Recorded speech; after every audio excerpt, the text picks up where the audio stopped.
I've been in this business for 30 years. I'm stunned, but I'm not surprised. The dots are connecting. And coincidence seems to be the story here, right? But the true story, the media knows it is not allowed to tell. But I can. Is it a coincidence that the Maui police chief is the same man who was in charge in Las Vegas during that massacre that killed 58 people?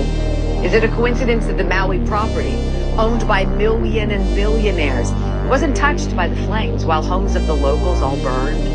Was it a coincidence that the flames traveled across hundreds of feet of pavement and crossed a 4-lane highway with emergency shoulders to jump into the ocean and then burn all the boats? Was it a coincidence that the largest system of outdoor emergency sirens in the world never made a sound as the fire devoured Lahaina? Was it a coincidence that at the same time, very same time, all the water was turned off?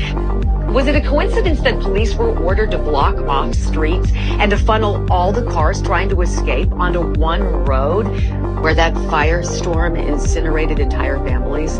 How about the coincidence that the governor of Hawaii, Josh Green, just weeks before that inferno, signed a pledge to the UN's 2030 Agenda of Sustainable Development, pledging to eliminate emissions? Weird. And think about this coincidence. That governor also signed an emergency proclamation on July 17th, 3 weeks before the fire, about housing of all things, and suspended 7 state statutes protecting historic preservation laws, removing all of the red tape when it comes to building infrastructure.